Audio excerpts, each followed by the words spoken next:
শুধু গলা শুনলে হবে না, বলাটা শুনতে হবে। বলে হুজুর গলা শুনছি না, গলা শুনলে হবে না, বলাটাও শুনতে হবে। বুঝতে পারছো? হে তরুণ যুবকেরা, হে আমার বন্ধুরা, শুনে রেখে দিন বাবা, জেনে রেখে দেন হে মুসলমান, আমরা আল্লাহ দেখি না, না দেখে আল্লাহকে বিশ্বাস করি। আমরা নবীকে পাইনি। 1450 বছর আগে দয়ার নবী পৃথিবীর জমিনে এসেছিলেন। নবীকেও আমরা দেখি না, কিন্তু নবীর জীবন জিন্দেগি পড়েছি, কেতাবাদি পড়েছি, ওলিয়া উলিয়াদের কাছে শুনেছি, আলেম ওলামাদের কাছে শুনেছি নবীর ঘটনাবলী, সিরাতের কথা, নবীর সুরাতের কথা, বেলাদাতের কথা আমরা জানতে পেরেছি। তাহলে নবীকেও দেখেনি, না দেখে নবীকে বিশ্বাস করেছি। হে তরুণ যুবকেরা, কিন্তু আমরা একটা মূল্যবান জিনিস বাড়িতে পাই যেখানে ভেজালের কোনো লেশমাত্র নাই, কিন্তু মৌলবীরা হাদিস নিয়ে ভেজাল তৈরি করেছে। যখনই আমরা হাদিস বলবো, কেউ বলবে মাউজুম, কেউ বলবে জাল, কেউ বলবে দাইফ বা যায়িফ, কেউ বলবে হাসান, কেউ বলবে এটা সহিহ নয়। বিভিন্ন ভাবে হাদিস সম্পর্কে কথা বলতে পারেন, কিন্তু কোরআন মাজিদ নিয়ে কথা বলার কারো জায়গা নাই। সেই কোরআন মাজিদ আমার আপনার বাড়িতে আছে না নাই? হে তরুণ যুবকেরা, সেই কোরআন মাজিদ আমি আপনি বাড়িতে পেয়েছি। তাহলে কোরআন দেখলে আল্লাহ চেনা যায়, কোরআন দেখলে নবী চেনা যায়। কারণ আমাদের নবী আপনারা জানেন প্রথাগতভাবে তিনি ছিলেন একজন উম্মি। প্রথাগতভাবে তিনি ছিলেন দুনিয়াবি দিক থেকে দুনিয়ার সাধারণ মানুষের মতো তিনি লেখাপড়া করেননি। কারণ তার লেখাপড়া শেখানোর মতো কোনো মাস্টার পৃথিবীর জমিনে জন্ম হয়নি।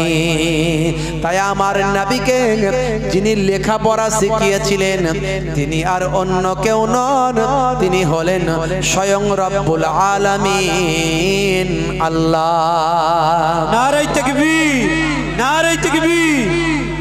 হে তরুণ যুবকেরা, তাহলে বলুন তো দেখি, যারা আল্লাহকে মানে না, নবীকে মানে না, তারা বলুন তো দেখি কোরআন মাজিদ নবী লিখলেন কেমন করে, নবী বললেন কেমন করে? কত সুন্দর সেখানে গ্রামার আছে, কত সুন্দর সেখানে ভাই আমার মারুফ মাজহুলের ব্যবহার আছে, কত সুন্দর সেখানে মুযাফ মুযাফ ইলাইহি আছে, কত সুন্দর সেখানে মাউসুফ সিফাত আছে, কত সুন্দর ভাবে হরফে মুশাব্বা বিল ফেল গুলো ব্যবহার করা হয়েছে, কত সুন্দর ভাবে জার মাজরুরের ব্যবহার করা হয়েছে, কত সুন্দর ভাবে নেদা মুনাদার ব্যবহার করা হয়েছে। কোরআন মাজিদ যদি আলেম ওলামারা পড়েন, যারা 17 বছর ধরে মাদ্রাসায় পড়েছে, যারা দীর্ঘদিন ধরে স্টাডি করেছে, তারা যদি কোরআন মাজিদ পড়েন, তারা বুঝতে পারেন এত সুন্দর গ্রামার, এত সুন্দর সাহিত্য, এত সুন্দর দর্শন, এত সুন্দর ইতিহাস, এত সুন্দর বৈজ্ঞানিক ব্যাখ্যা কোরআন মাজিদ ছাড়া আর কোন কিতাবে সম্ভব নয়। বলুন তো দেখি, দয়ার নবী প্রথাগতভাবে গ্রামার জানেন না, প্রথাগতভাবে মুযাফ মুযাফেলাই জানেন না, প্রথাগতভাবে দুনিয়ার কোন টিচারের কাছে শেখেন না। এর দ্বারাই প্রমাণ হয় দুনিয়ার কোন মাস্টার আমার নবীর মাস্টার হবার যোগ্যতা ছিল না, দুনিয়ার কোন টিচারের আমার নবীর টিচার হবার যোগ্যতা ছিল না।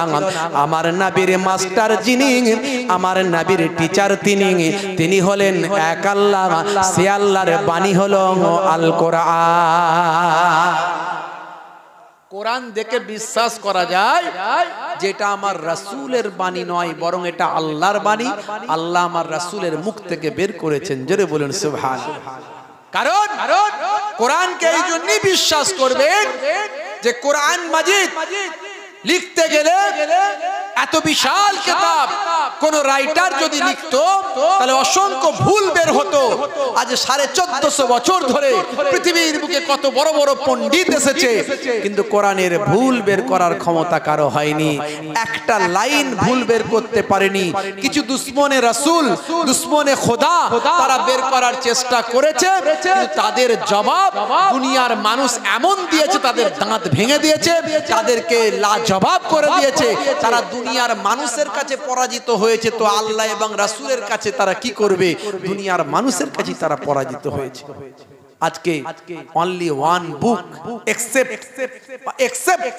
in only one book in the world, পৃথিবীর বুকে একটাই মাত্র ব্যতিক্রমী কিতাব, যে কিতাবটা মুখস্থ করা হয়। পৃথিবীর বুকে আর কোনো কিতাব দেখাতে পারবেন না। পৃথিবীতে যত বই আছে সব বইগুলোকে নিয়ে গিয়ে যদি আপনি বঙ্গোপসাগরে ফেলে দেন, দিয়ে বলেন কে আছো আবার লেখো, দেখবেন সেই রাইটার কবরে চলে গেছে, কিংবা সেই রাইটার মাটির তলায় চলে গেছে, মারা গেছে, আর লেখার কেউ নাই। বলবে দাদা যে রাইটার লিখেছিল সে তো মরে গেছে, সে আর লেখার কেউ নাই। আজ থেকে 200 বছর আগের কিতাব, 400 বছর আগের কিতাব আর নাই, কবরে চলে গেছে, লেখার কেউ নাই।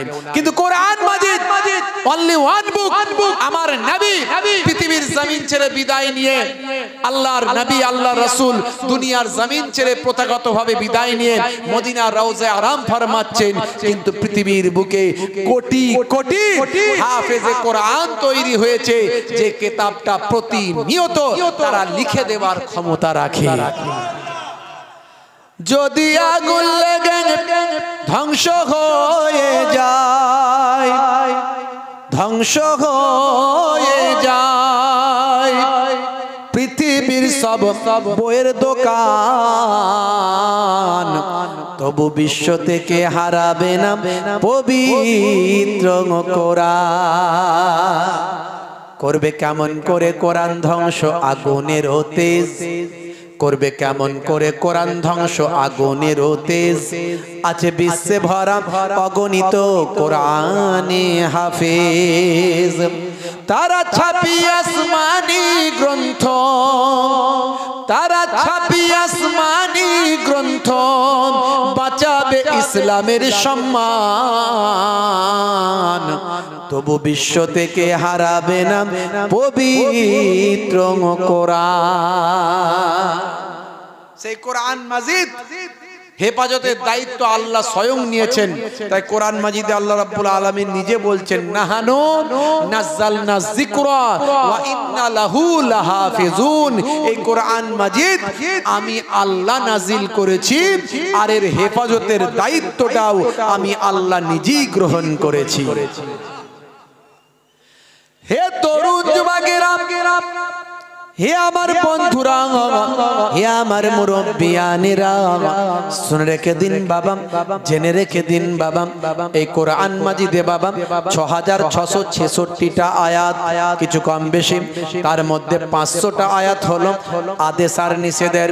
এটা জায়েজ, এটা না জায়েজ, এটা চলবে, এটা চলবে না, এটা করো, এটা করো না, এইভাবে 500টা আয়াত। বাকি 6166টা আয়াত হলো হিস্ট্রি অফ পাস্ট, অতীতের ইতিহাস। মুসা নবীর জামানায় এটা ঘটেছে। আদম নবীকে আল্লাহ কেমন ভাবে তৈরি করেছেন, ফারিস্তারা তখন কি বলেছিল, নূহ নবীর জামানায় কি হয়েছিল, ঈসা নবীকে আল্লাহ কিভাবে আমার বাঁচালেন, কিভাবে তুলে নিলেন, বিভিন্ন রকম ঘটনা তাফসীরের মধ্যে আপনি ডিটেইলস পাবেন। কোরআন মাজিদে আমার আল্লাহ দিয়েছেন, এর দ্বারাই অতীতের আলোচনা আমাদের মাঝখানে করে ভবিষ্যৎটা যাতে আরো সুন্দর হয় আমার আল্লাহ বর্ণনা করে দিয়েছেন। অতীতের ঘটনাবলীর মধ্যে দিয়ে আমার আপনার জ্ঞানকে আল্লাহ বৃদ্ধি করেছেন। এ তরুণ যুবকেরা, সেই কোরআন মাজিদে আমার আল্লাহ মানুষের কথা বললেন, হে মানুষ শুনে রেখে দাও, জেনে রেখে দাও, ইয়া আইয়ুহাল্লাযীনা আমানু লা তুলহিকুম আমওয়ালুকুম ওয়ালা আওলাদুকুম আন যিকরিল্লাহ ওয়া মান ইয়াফআল যালিকা ফাউলাইকা হুমুল খাসিরুন। এই দুনিয়ার মানুষ তোমরা শুনে রেখে দাও, না ভুলা दे माल तुम्हारा और औलाद तुम्हारे अल्लाह की इबादत से अल्लाहर इबादत जानो तुम्हादेर सम्पद तुम्हादेर माल माता तुम्हादेर संतान संतति तुम्हादेर काज कारबार गुलो पेये जानो তোমরা আল্লাহর ইবাদতটা না ভুলে যাও। মনে রাখবে বাবা, আমি আল্লাহ তাআলা সব কিছুকে সৃষ্টি করেছি, যদি তোমরা আমার ইবাদতটা ভুলে যাও পক্ষান্তরে তোমরাই কিন্তু ক্ষতিগ্রস্তদের অন্তর্ভুক্ত হবে। তোমরা যাই করো নাই করো আল্লাহর ইবাদতটা যেন ভুলে না যাও, আল্লাহর ইবাদতটা যেন ছেড়ে না দাও, কারণ আমি আল্লাহ তোমাদের সৃষ্টি করেছি। আমি আল্লাহ তোমাদের এক কাতরা নাপাক পানি থেকে সৃষ্টি করেছি। তোমরা কি এটা ভুলে গেলে? এটা ভুলে যাবে না, কখনোই ভুলো না। কাইফা তাকফুরুন, তোমরা কেমন করে কুফরি করো বিল্লাহি আল্লাহর সঙ্গে। অকুনতুম আমওয়াতান, এই পৃথিবীতে আসার আগে তোমরা ছিলে মৃত। ফাআহিয়াকুম, আমি তোমাদের জীবন দিয়েছি। সুম্মা ইউমিতুকুম, আবার তোমাদের মওত দেব। এই পৃথিবী থেকে আমরা মারা যাব, এই পৃথিবী থেকে আমরা চলে যাব। এখন আমরা জীবিত আছি, আমরা মারা যাব। আল্লাহ বললেন সুম্মা ইলাইহি তুরজাউন, তোমাদেরকে আমি আল্লাহ আমার কাছে প্রত্যাবর্তন করতে হবে। হে তরুণ যুবকেরা, কারো লাইভ চলছে না তো? কেউ লাইভ দেন? একটু দেখে নেন তো ভাই, কেউ লাইভ দিচ্ছে না? হে আমার বন্ধুরা, শুনে রেখে দিন বাবা, জেনে রেখে দেন হে মুসলমান, পৃথিবীতে আসার উদ্দেশ্য কটা মনে রাখবেন। আল্লাহর পক্ষ থেকে উদ্দেশ্য হলো দুটো, আল্লাহর পক্ষ থেকে উদ্দেশ্য হলো দুটো। রব্বানা আতিনা ফিদ দুনিয়া হাসানাতাও ওয়া ফিল আখিরাতি হাসানাতাও ওয়া কিন আযাবান নার। বলি না জোরে বলেন। আমরা বলি না আমরা দোয়া চাই তো, নামাজ তো। রব্বানা আতিনা ফিদ দুনিয়া হাসানা ওয়া ফিল আখিরাতি হাসানা ওয়া কিন আযাবান নার। আমরা দুটো দোয়া চাই, একটা হলো দুনিয়ার জন্য, একটা হলো আখিরাতের জন্য। তাহলে এই দুনিয়াতে এসেছি, দুটো জিনিস আমাদের কামিয়াবি হাসিল করতে হবে। দুনিয়াদারিও করতে হবে, দিনদারিও করতে হবে। দুনিয়াতেও কামিয়াবি চাই, আখিরাতেও কামিয়াবি চাই।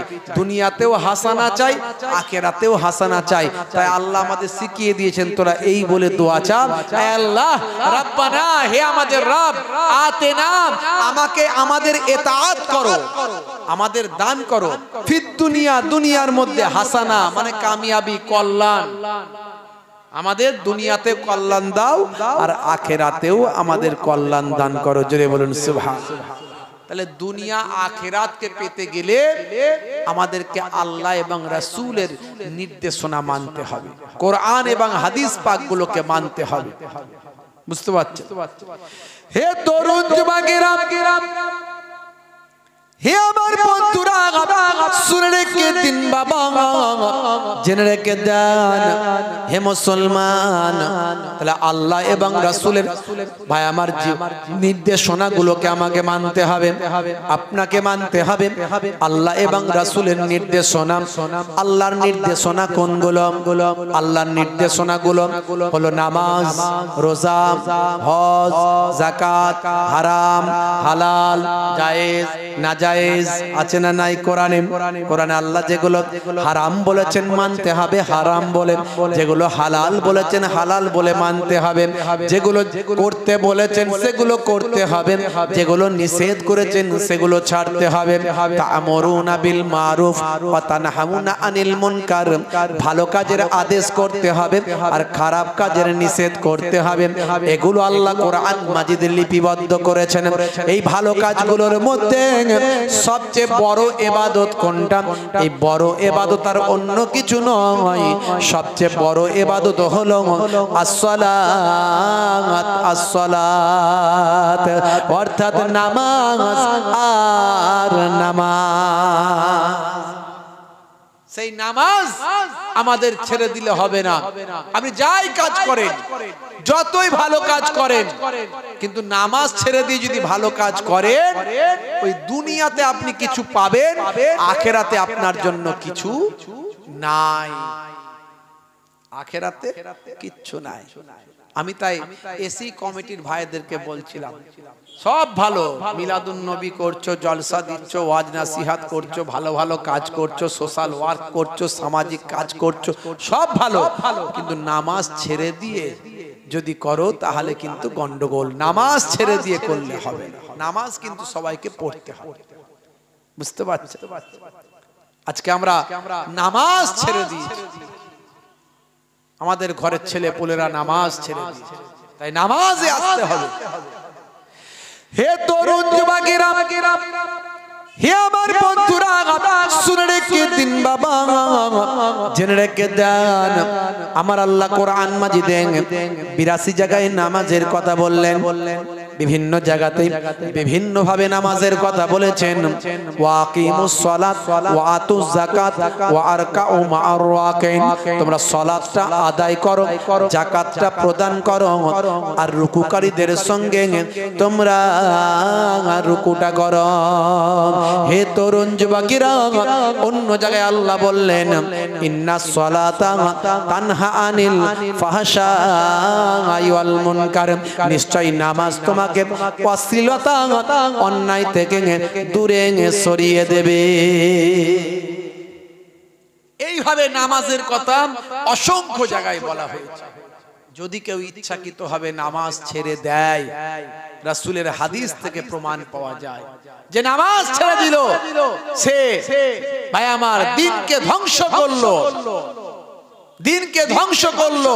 as-salatu ইমাদুদ্দিন, নামাজ হলো দিনের খুঁটি। মান আকামাহা ফাকাদ আকামাদ্দিন ওয়া মান তারাকাহা ফাকাদ হাদামাদ্দিন, যে নামাজ কায়েম করলো সে দিনের খুঁটিকে মজবুত করলো, যে নামাজ ছেড়ে দিল সে দিনের খুঁটিকে ধ্বংসপ্রাপ্ত করলো, অর্থাৎ সে ইসলামের ক্ষতি করলো। যে মুসলমান নামাজ ছেড়ে দেবে, হে তরুণ যুবকেরা, হে আমার বন্ধুরা, হে আমার মুরব্বিয়ানিরা, শুনে রেখে দিন বাবা, জেনে রেখে দিন বাবা, ইচ্ছাকৃত ভাবে যদি নামাজ ছেড়ে দেওয়া হয়, আল্লাহর নবীর একাধিক হাদিস পাওয়া যায়, বিভিন্ন হাদিসের পরিপ্রেক্ষিতে বলা যায়, বিভিন্ন হাদিস থেকে রওয়ায়াত গুলোকে এক কাছে করলে পাওয়া যায়। ভাই আমার বিদ্বানেরা বলে দিয়েছেন, ইচ্ছাকৃত ভাবে যদি কেউ নামাজ ছেড়ে দেয়, তার জন্য টোটাল 14টা শাস্তি দেওয়া হবে। 14টা শাস্তি দেওয়া হবে। দুনিয়াতে হবে 5টা শাস্তি, মওতের সময় হবে 3টে শাস্তি, কবরে গেলে হবে 3টে শাস্তি, আর কিয়ামতের দিনে হবে 3টে শাস্তি। আমি আপনাদের কাছে করজোরে অনুরোধ করব, নামাজ ছেড়ে দেবেন না। কাজা হলে কাজা পড়বেন, দাঁড়িয়ে পড়তে কষ্ট হলে মাটিতে বসে পড়বেন, বসে পড়তে কষ্ট হলে শুয়ে শুয়ে পড়বেন, ইশারায় ইশারায় পড়বেন, পানি শরীরের আগালে সমস্যা হলে তায়াম্মুম করে পড়বেন। সফরে গেলে কসরের নামাজ, আপনি সফরে গেলে কসরের নামাজ পড়বেন। রাস্তায় আছেন, যে অবস্থায় আছেন রাস্তায় সে অবস্থায় নামাজ পড়বেন। আমরা গাড়িতে থাকি, অনেক সময় পানি পাই না, মাটি রাখা আছে ড্যাশবোর্ডের ভিতরে, রাস্তায় আছি, মসজিদ পাই না, ঘন্টার পর ঘন্টা যায়, রাস্তাঘাটে দাঁড়িয়ে নিচে নামাজ পড়লে এখনকার দিনকাল পরিবেশ পরিস্থিতি ভালো নয়, মানুষকে ধর্মীয় ব্যাপারে এমন উস্কানি দিয়ে উগ্র তৈরি করা হয়েছে, তাতে বিরূপ প্রতিক্রিয়া পড়তে পারে। গাড়িতে বসে আমরা নামাজ পড়ি, রাস্তায় দাঁড় করিয়ে দিলাম, 10 মিনিটের জন্য গাড়িটা নামাজ পড়ি, এইভাবে আমরা নামাজ পড়ি। নামাজ আপনাকে পড়তে হবে। আপনি রাস্তায় আছেন, বাসের মধ্যে আছেন, নামাজ পড়তে আপনার সমস্যা হচ্ছে, নেমে পড়বেন, কাজা হয়ে গেলে কাজা পড়বেন, কিন্তু নামাজ ছাড়বেন না। ট্রেনে আছেন, ট্রেনের সিটে বসে বসে নামাজ পড়বেন, ট্রেন যেদিকে যাচ্ছে আপনি সেদিকেই মুখ করে নামাজ পড়ুন, অসুবিধা নেই, পড়ুন। আর যদি আপনি বুঝতে পারেন যে এটা আপনার পশ্চিম দিক, জি হ্যাঁ, মাগরিব আপনি দেখতে পাচ্ছেন, মাগরিব দেখতে পাচ্ছেন, মানে অর্থাৎ পশ্চিম দিক দেখতে পাচ্ছেন, মাশরিক, মাগরিব, জুনুব আর শিমাল, বুঝতে পাচ্ছেন, পূর্ব পশ্চিম, আপনি পশ্চিম দেখতে পাচ্ছেন, সেদিকটাই মুখ করে নামাজ শুরু করে দেন, ট্রেন ঘুরে গেলেও আপনার কোনো অসুবিধা নাই, নামাজ আপনার হবে। তাহলে নামাজ ছাড়লে হবে।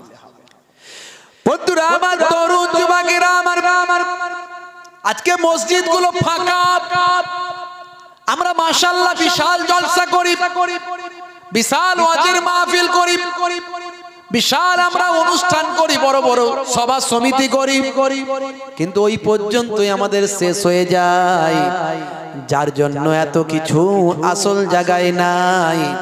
দয়ার নবী ইন্তেকালের আগে দুটো কথা বলেছিলেন, আসসালাত আসসালাত ওয়া মা মালাকাত আইমানুকুম, হে আমার উম্মতেরা নামাজ নামাজ নামাজ, আর তোমাদের অধীনস্থ যারা কাজকর্ম করেন তাদের সঙ্গে তোমরা কখনো খারাপ ব্যবহার করো না। এই দুটো কথা বলে পৃথিবীর জমিন থেকে দয়ার নবী আমার ইন্তেকাল করেছিলেন। হে তরুণ যুবক, সেই নামাজকে প্রতিষ্ঠা করার জন্য আমার নবীর দান মোবারক শহীদ হয়েছিল ওহদের ময়দানে। সেই নামাজকে প্রতিষ্ঠা করার জন্য আমার নবীর সাহাবায়ে কেরামেরা শহীদ হয়েছিলেন।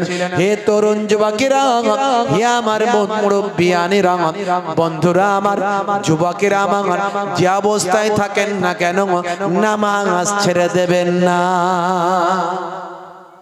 আজকের ওয়াজ থেকে যদি আপনি নামাজটা ভালো করে গ্রহণ করতে পারেন, তবে আপনার ওয়াজ শোনা সার্থক। আপনি সব নিয়েছেন, নামাজটা নেননি, আপনার সবটাই বেকার। পৃথিবীর কোন মোল্লা মৌলবী নাই আপনাকে বলতে পারে হ্যাঁ মোহেবুল্লাহ হুসাইনি ভুল বলে গেল, আমি যতই হোক ভাই আমার বিরাট বড় আমার পড়াশোনা নাই, আমি এখনো স্টুডেন্ট, আমি এখনো ছাত্র, এখনো ছাত্র, যেটুকু আল্লাহ আমাকে শিখিয়েছেন, টাইটেল এদিকে মুমতাজুল মুহাদ্দিসিন এমএম, এদিকে মাস্টার ডিগ্রি এমএ, এদিকে বিএড, এই টুকটাক যেটুকু ডিগ্রি পত্র আছে, আর তার সঙ্গে সঙ্গে 16 বছর একটা হাই সেকেন্ডারি স্কুলে শিক্ষকতার দায়িত্বে আছি, 3 বার টিচার ইনচার্জের দায়িত্বে ছিলাম। তো যাই হোক, এর মধ্যেও আমি বলি শিক্ষার কোনো শেষ নাই। উতলুবুল ইলমা মিনাল মাহদি ইলাল লাহাদ, মায়ের কোল থেকে মৃত্যুর কোল পর্যন্ত শিখতে থাকো, আমার নবী বলেছেন। বাপের আমার, আমি এই জন্য বলি আমি এখন স্টুডেন্ট, আমার এই ছোট্ট জ্ঞান বুদ্ধিতে আল্লাহ যেটুকু শিখিয়েছেন, আমি মনে করি নামাজ যদি কেউ ছেড়ে দেয় তার সব শেষ। আপনি যা করবেন দুনিয়াতে আল্লাহ দেবেন, ভালো কাজ করেছেন দুনিয়াতে আল্লাহ আপনাকে তার জাযা বদলা দিয়ে দেবেন, আখেরাতে আপনার কিছু নাই। আপনি নামাজই পড়েননি, আসল জিনিস পড়েন। হে তরুণ যুবকেরা, ইচ্ছাকৃতভাবে যদি কেউ নামাজ ছেড়ে দেয় দুনিয়াতে হবে 5টা শাস্তি। 1 নাম্বার হলো বেনামাজির চেহারায় কোনো নূরের জ্যোতি থাকবে না। দেখবেন নামাজি মানুষদের একটা চেহারায় নূরের জ্যোতি থাকে, নামাজি মানুষ বলে চেনা যায়, একটা আল্লাহওয়ালাদের নিশানি থাকে। বেনামাজি বান্দার চেহারায় কোনো নূরের জ্যোতি থাকবে না, এটা হলো 1 নাম্বার। 2 নাম্বার হলো বেনামাজি বান্দার রুজিতে কোনো বরকত হবে না, খালি আজ টাকা নাই টাকা নাই টাকা নাই, আজ নাই আজ নাই, হুজুর এত ইনকাম করছে কিন্তু পয়সা দেখতে পায় না, একটা তাবিজ করে দিন। তাবিজ যে মুহিবুল্লাহ হুসাইনি করে দেবে, মাল করি কিছু আসবে না, আসবে না, লাভ তো আমারই হবে, কথা ঠিক না ভুল? হ্যাঁ, আর আমি যদি সঠিক হয় আমি বলবো বেটা নামাজ পড়ো কিনা একটু তুমি বলো। বলে হুজুর নামাজ পড়ি না। নামাজ যদি তুমি না পড়ো নবী বলেছে বরকত হবে না। আর আমি কোথাকারের কে দুটো আমরা ভাতে দেন, আমি তোমাকে দু কলম আল্লাহর কোরআনের আয়াত লিখে বলে দিতে পারবো না যে আমার লেখনির কারণে তোমার বরকত হবে। মনে রাখবে গলায় যদি কোরআন মাজিদ ঝুলিয়ে দাও তবুও তোমার বরকত হবে না, কারণ তুমি আল্লাহর নির্দেশ তুমি মানো না। আল্লাহ 82 বার নামাজের কথা বলেছেন, তুমি আল্লাহর নির্দেশটাকে অমান্য করেছো। ভাইরা আমার, যদি আপনি মালিকের একবার নির্দেশ অমান্য করেন মালিক রেগে যায় কি যায় না? নিশ্চয় যায়। আর 82 বার যদি মালিক একটা নির্দেশ করে সেটা যদি আপনি অবজ্ঞা করেন মালিক আপনাকে দোকানে কাজ রাখবে, আপনাকে কারিগর হিসাবে রাখবে, আপনাকে কাজ দেবে, আপনাকে তার আন্ডারে মালিক কখনোই রাখবে না। কারণ 82 বার যার কথা আপনি শোনেননি সে আপনাকে গেট আউট ফ্রম হিয়ার করে তাড়িয়ে দেবে। হে তরুণ যুবকেরা, হে আমার বন্ধুরা, তাহলে বেনামাজি বান্দা রুজিতে বরকত হবে না। 2 নাম্বার। 3 নাম্বার হলো বেনামাজি বান্দা বাবা ভাইরা আমার তরুণ যুবকেরা কোন ভালো কাজ করলে ভালো কাজের সওয়াব পাবে না। ভালো কোন কাজ করেছে বেনামাজি বান্দা, কিছু মানুষকে খাইয়েছেন, কিছু মানুষকে দেখেছেন, কিছু মানুষকে পোশাক দিয়েছেন, কিছু মানুষের উপকার করেছেন, যা কিছু করবে বাবা দুনিয়ার জমিনে তার জাযা বদলা আল্লাহ দেবেন। কিন্তু আখিরাতের জন্য বেনামাজির নামাজ আমল কোনো সওয়াব লেখা হবে না। এটা হলো 3 নাম্বার। আর 4 নাম্বার হলো বেনামাজি বান্দা যখন নিজের জন্য কোনো দোয়া চাইবে, আল্লাহ তুমি আমার এই দোয়াটা কবুল করো, বেনামাজি বান্দার দোয়া আল্লাহর দরবারে কবুল হবে না। এটা হলো 4 নাম্বার। আর 5 নাম্বার হলো বেনামাজি বান্দার জন্য যদি গ্রামের ইমাম সাহেব, কোন পীর সাহেব, কোন মুফতি সাহেব, কোন মাওলানা সাহেব যদি বেনামাজি বান্দার জন্য দোয়া চায়, মনে রাখবেন বেনামাজি বান্দার জন্য ওই হুজুরের দোয়া কবুল হবে না। এই হলো 5টা দুনিয়াতে শাস্তি। বেনামাজি বান্দার 5টা দুনিয়াতে শাস্তি। বাপেরা আমার, তরুণ যুবকেরা, হে তরুণ যুবকেরা, মওতের সময় হবে 3টে শাস্তি। 1 নাম্বার হলো বেনামাজি বান্দার মৃত্যু যখন হবে প্রচন্ড অপমানের সঙ্গে তার মৃত্যুটা হবে, জিল্লাতের সঙ্গে তার মৃত্যুটা হবে, অপমানের সঙ্গে ভাই আমার জিল্লাতের সঙ্গে লজ্জিত অবস্থায় তার মৃত্যু হবে। এটা হলো 1 নাম্বার। 2 নাম্বার হলো বেনামাজি বান্দা যখন মারা যাবে প্রচন্ড ক্ষুধার্ত অবস্থায় মারা যাবে। এটা হলো 2 নাম্বার। 3 নাম্বার হলো বেনামাজি বান্দা যখন মারা যাবে প্রচন্ড পিপাসা অবস্থায় মারা যাবে।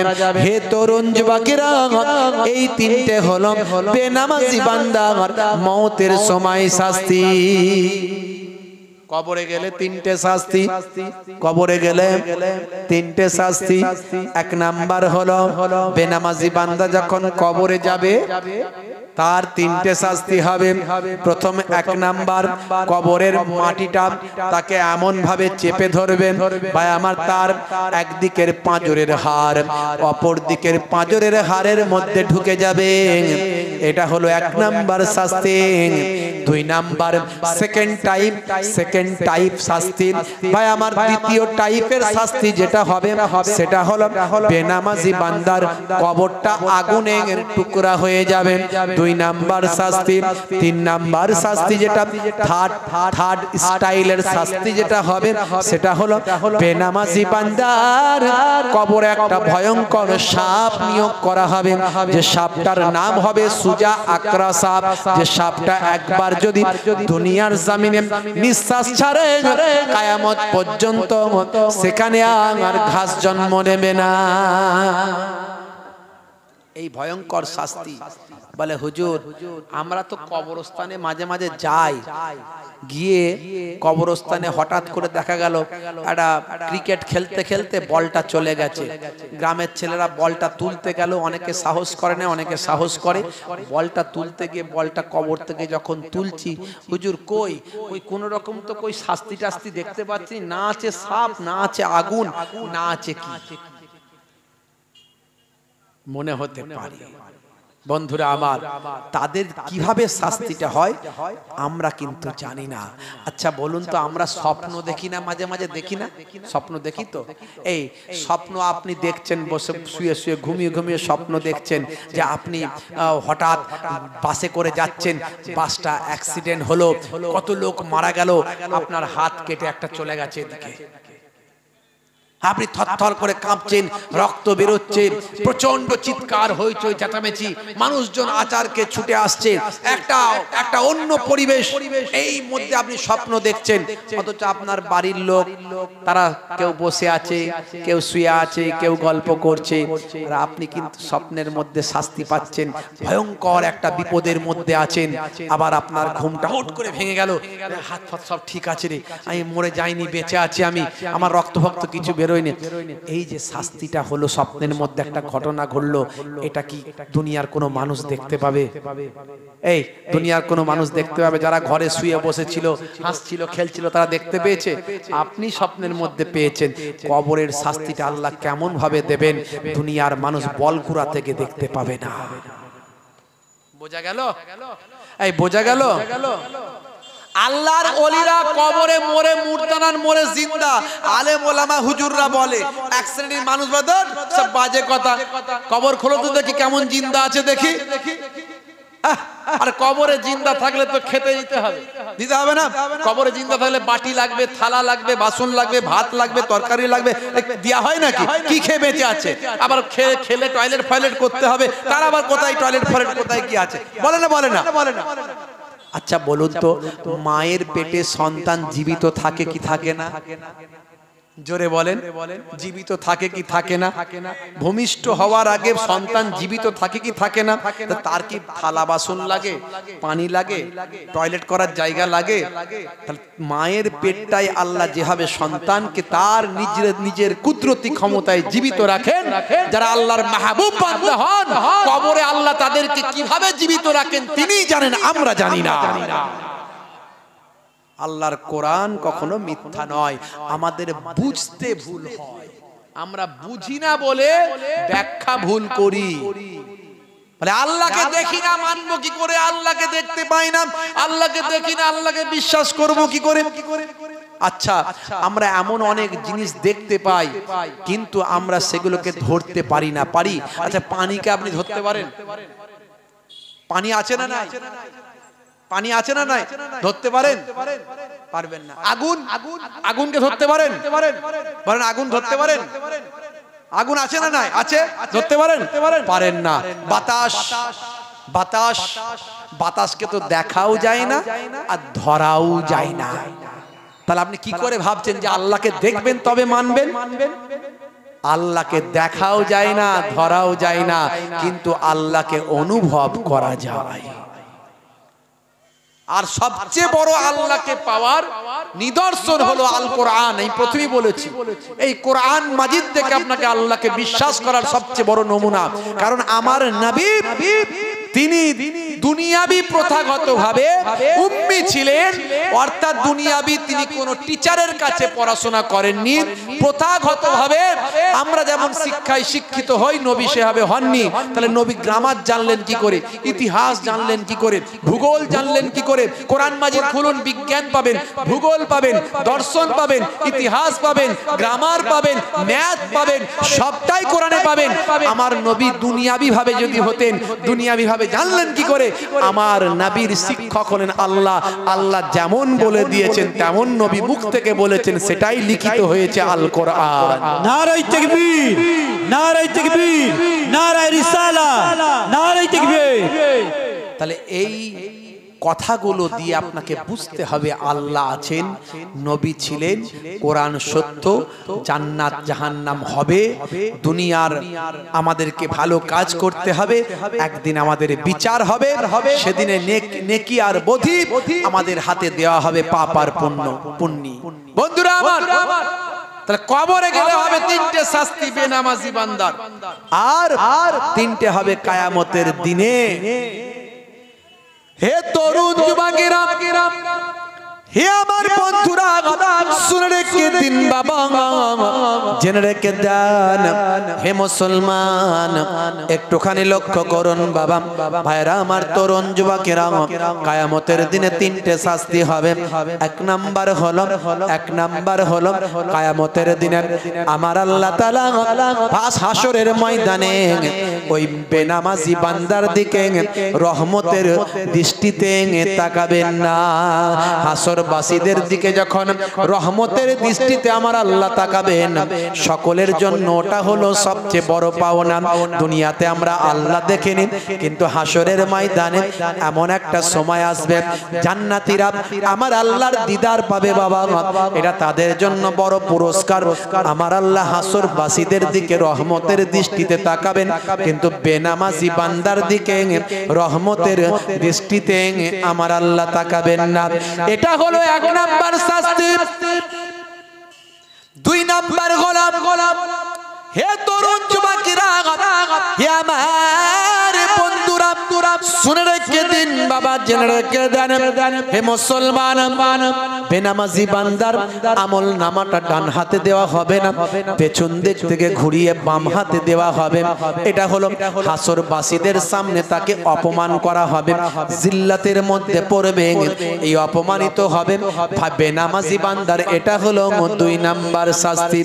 আর তিন নাম্বার শাস্তি হলো বেনামাজি বান্দাকে হাসরের ময়দানে বিচারের পরে টানতে টানতে অপমানের সঙ্গে ভয়ামার জাহান্নামার আগুনে নিক্ষেপ করা হবে। এই তিনটে শাস্তি বেনামাজি বান্দার জন্য আমার আল্লাহ রেখেছেন। টোটাল 14টা শাস্তির কথা পাওয়া যায়। কিন্তু দুর্ভাগ্য, মুসলমানের ছেলে সব করে, নামাজ পড়ে না।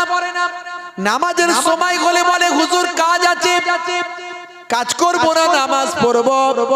হে তরুণ যুবকেরা, মনে রাখবেন, কাজও করবেন, নামাজও পড়বেন, কিন্তু কাজ করতে গিয়ে নামাজ যাতে না ভুলে যান। আমার আল্লাহ কোরআন মাজিদে তাই বললেন, লা তুলহিকুম আমওয়ালুকুম ওয়ালা আওলাদুকুম আন যিকরিল্লাহ, না ভুলা দেব, যেন তোমরা ভুলে যেও না তোমাদের মাল মাতা, সন্তান সন্ততি, কাজ কারবার পেয়ে তোমরা যেন আল্লাহর ইবাদত না ভুলে যা। মুসলমান হারাবেন না ঈমান, হয়ে যাবেন না বাবা বেঈমান। আপনি একজন মানুষ, রাখুন নিজের মধ্যে হুঁশ, হয়ে যাবেন না বাবা বেহুশ। মুসলমানের ছেলে বুক ফুলিয়ে বলে, হয়েছি বাপের বেটা, মরবো একদিন, ভয় কি রে। স্কিন টাইট গেঞ্জি, স্কিন টাইট প্যান্ট, বুঝতে পারছেন? স্কিন টাইট গেঞ্জি, স্কিন টাইট প্যান্ট, সব নায়ক গায়কের ভক্ত, নায়ক গায়কের ভক্ত। আজকে আপনাদের এই গ্রামের কমিটির ছেলেদের আমার খুব ভালো লেগেছে, সব এক রকমের ড্রেস পরেছে, দেখেছেন? এদের একটা এনার্জি আছে, একটা পরিবেশ পরিস্থিতিকে গুরুত্ব দেয়, পরিবেশকে গুরুত্ব দেয়। কিছু ছেলে আছে কানার কিবা দিন কিবা রাত, ও রাত দিন যে জিন্সের প্যান্ট ধরেছে ও আর ছাড়বে না, ওই পরে জুম্মার দিনে নামাজ পড়তে যায় দেখবেন। আর জিন্সের প্যান্ট পরলে পেচ্ছাপ বসে করতে পারবে বলেন? বসে মুততে পারবে? গোদা বাংলায় বললে বসে পেচ্ছাপ করতে পারবে? ও নিজেও পানি নেবে না, আর প্যান্টটাকেও নাপাক করে ফেলে। ভাই আমার, তাড়াহুড়ো করে যেই দমকলের পানি খালি করেছে, দেখা গেল হয়তো পানি টানি নিল, ঠিক মতো ক্লিয়ার হলো না, ও দু এক ফোঁটা লেগেই গেল প্যান্টে, ওই নামাজে ঢুকে গেল। জুম্মার দিনে skin tight pant, skin tight গেঞ্জি। দেখবেন মুয়াজ্জিন সাহেব, ওরা তো 2 রাকাতের নামাজি, মাছবাগানের ঝাড়ে পুকুরের পাড়ে ফ্রি ফায়ার পাবজি খেলে আর যেই মুয়াজ্জিন সাহেব আল্লাহু আকবার বলে আওয়াজ দেয় ওরা তাড়াতাড়ি একটা জুতো হাওড়ায় একটা শিয়াল দেয় মাঠ টান খেচে ভিতরে ঢুকে সবাইয়ের কাঁধের উপর দিয়ে লাফিয়ে লাফিয়ে ফাঁকা জায়গায় গিয়ে একটু ভাই আমার নড়ে চড়ে স্পেস তৈরি করে নেয় একটু জায়গা তৈরি করে নেয় যেই ইমাম সাহেব বলল আল্লাহু আকবার ও সঙ্গে সঙ্গে আল্লাহু আকবার নিয়ত টিয়ত বাঁধা বাঁধি ও তো সব ঝামেলা নাই ও শর্টকাটে মেরে দেয় যেই ইমাম সাহেব রুকুতে যায় ওই ইমাম সাহেবের আগেই প্রায় চলে যায় বুঝতে পারছেন পরের লোকগুলো তখনও দাঁড়িয়ে দাঁড়িয়ে ভাই আমার দাঁড়িয়ে আছে তখন আর এখনো রুকুতে যায়নি ও তাড়াতাড়ি চলে গেল রুকুতে স্কিন টাইট প্যান্ট আর স্কিন টাইট গেঞ্জি বুঝতে পারছেন প্যান্ট নিচের দিকে নেমে যায় গেঞ্জি উপর দিকে উঠে যায় পেছনের নামাজি শিয়ালদার বর্ডার দেখতে পায় কি ঝামেলা রে ভাই নামাজ হবে কি হবে নাই মুশকিলের বিষয় অন্তত জুম্মার দিনে একটু মানে পোশাকটা যদি ভালো পরে আমি তাই বলি বাবু জুম্মার দিনে অন্তত সুন্নতি পোশাক পরো হাঁটুর নিচে পর্যন্ত দেখবেন অনেকে সুন্নত করে লাপায় কিন্তু সুন্নতি পোশাকটার ব্যাপারে তাদের গুরুত্ব নাই আরে গোল পরিস আর যাই পরিস তবে একটু পায়ের গিরার নিচে এই হাঁটুর নিচে পর্যন্ত পর নেসফু সাদ বলা হয়েছে হাঁটুর নিচে পর্যন্ত পরা আমার নবী এইভাবে পরেছেন এটা তো সুন্নতি পোশাক সুন্নতি পোশাক অনেকে পরে না ইসলামে যা বলা হয়েছে আপনার দেখবেন বিজ্ঞানসম্মত বাস্তবসম্মত আপনার ভাই আমার এই যে দুনিয়ার জমিনে আপনি আপনার সম্মান বোধকে বাঁচিয়েছে ইসলাম আপনার সম্মানকে বাঁচিয়েছে মুসলমানের ছেলে আজান যখন দেয় হাইয়া আলাস সালাত এরা বলে তাড়াতাড়ি বাঁশতলাতে পালা কেন রে ভাই বলে ফ্রি ফায়ার খেলবো তাই মুয়াজ্জিন যদি দেখতে পায় তাহলে ডাকবে এই পল্টু নামাজ পড়বি আয় তাই তাড়াতাড়ি পালিয়ে যায় অথচ আল্লাহ বলে দিয়েছিলেন নামাজে এলে কামিয়াবি নেবে নামাজে এলে কল্যাণ তুমি পাবে তাই সেখানে বলে দেয়া হয়েছিল নামাজের ওয়াক্তটা হবে যখনই মসজিদে চলে যাও তুমি তখনই নামাজকে বলে কাজ আছে কিন্তু কাজকে বলে না নামাজ আছে মুসলমানের ছেলে তাই আমি এখানে একটু কলমটা ধরেছি এখানে একটু লেখার চেষ্টা করেছি যে এরা বলে হুজুর দিনের বেলা কাজ করব না নামাজ পড়ব আমি বলি কাজও করবে নামাজও পড়বে আসরের সময় মাগরিবের সময় হুজুর সেই সময় একটু আমাদের খেলতে ধুলতে একটুখানি সময় কাটাতে একটুখানি গল্প করতে একটু মাইন্ড ফ্রি করতে আমাদের সময়টা চলে যায় আসর আর মাগরিবে মাইন্ড ফ্রি করতে কাটিয়ে দেয় এসার সময় ভাত খায় আর ঘুমায় ফজরের সময় আজান কোনটা দিয়ে আসে আর যাই বুঝতেই পারে নাই তাহলে নামাজটা হবে কখন ভাই ফজরের সময় ঘুমিয়ে থাকি জোহরে কি দেব কাজে ফাঁকি নামাজের ওয়াক্তটা হবে যখনই মসজিদে চলে যাও তুমি তখনই ছাড়ো এবার ছাড়ো এবার ছাড়ো এই কাজ তোমারই ছাড়ো এবার ছাড়ো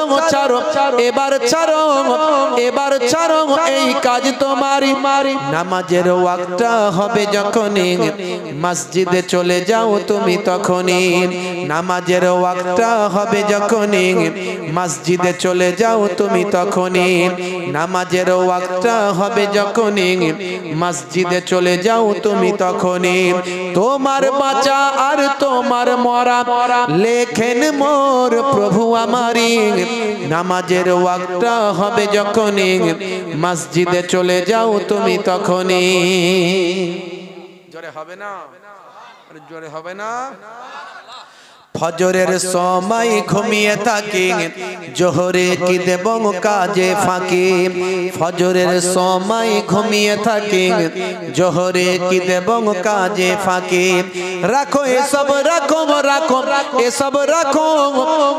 রাখো কথা তোমারি আসরার মাগরিব হেলা করি দোকানার আড্ডায় সময়টা দি আসরার মাগরিব হেলা করি দোকানার আড্ডায় সময়টা দিন মরলে তোমাকে যেতে হবে মাটির নিচে ঘর তোমারই নামাজের ওয়াক্তটা হবে যখনই মসজিদে চলে যাও তুমি তখনই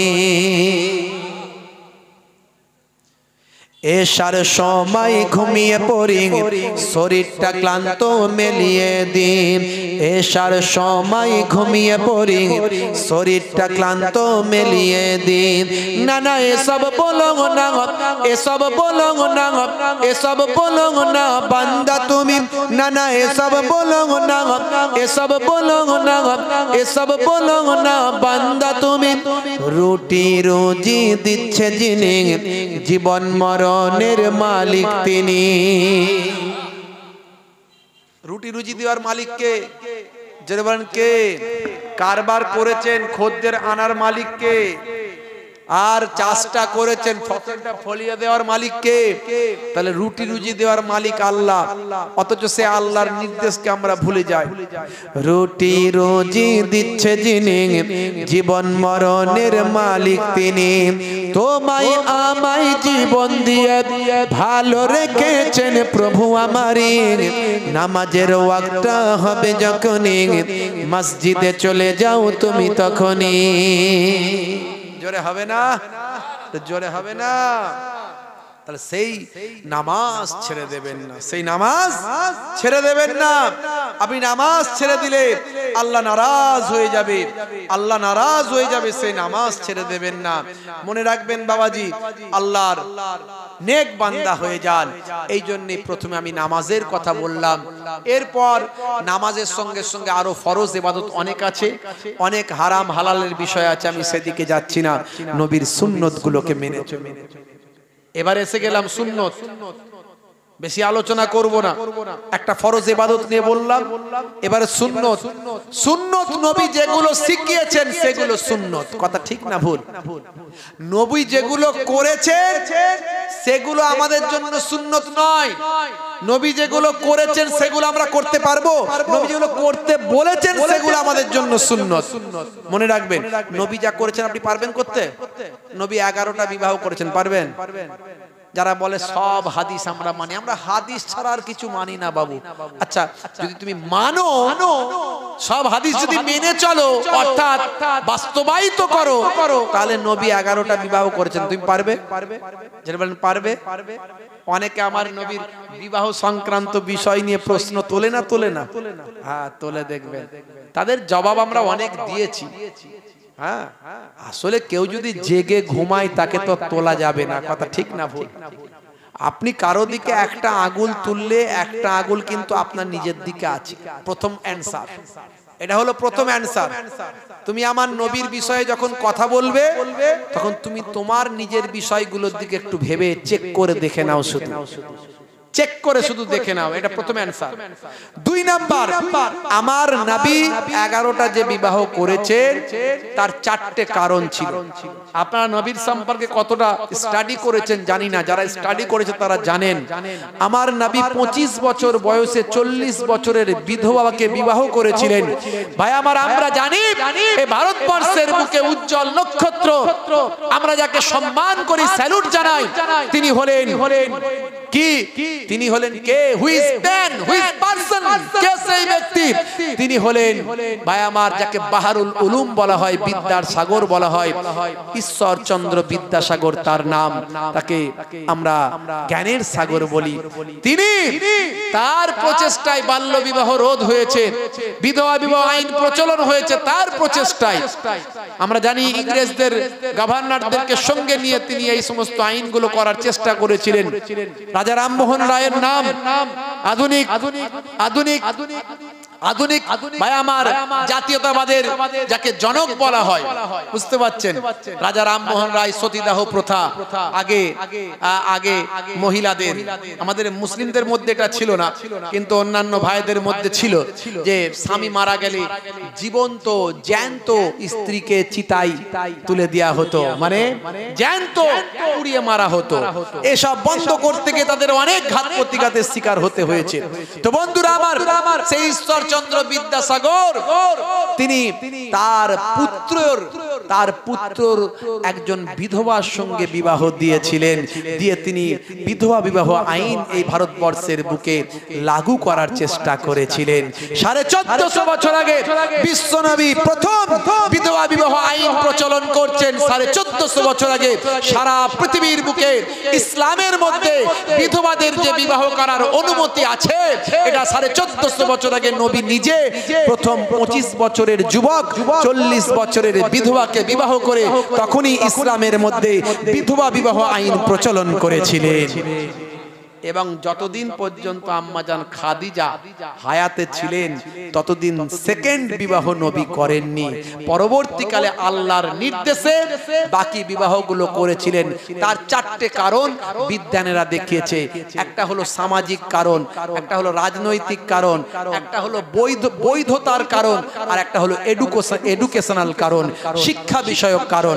যেমন অনেকে প্রশ্ন তোলে, আমার নবী ভাই আমার 6 বছর বয়সে মা আয়েশাকে বিবাহ করেছিলেন, যদিও এই বিবাহটা আল্লাহর পক্ষ থেকে নির্দেশ দেওয়া হয়েছিল এবং মা আয়েশা এতটাই প্রখর মেধা সম্পন্ন একজন মহিলা ছিলেন যিনি পরবর্তীকালে তার থেকে অসংখ্য হাদিস রওয়ায়েত হয়েছে। আপনারা জানেন সেই মা আয়েশার এত মেধা ছিল, তীক্ষ্ণ ব্রেন ছিল ছোট্ট থেকে। তাই আমার আল্লাহ নির্দেশ করলেন, যদিও মা আয়েশা সিদ্দিকা রাদিয়াল্লাহু তাআলা আনহা যতদিন পর্যন্ত বালেগা না হয়েছেন, যতদিন পর্যন্ত পরিপূর্ণ নারীতে পরিণত হয়েছেন, ততদিন পর্যন্ত তিনি কিন্তু রাসূলের ঘরে যাননি, বৈবাহিক সূত্রে যাননি।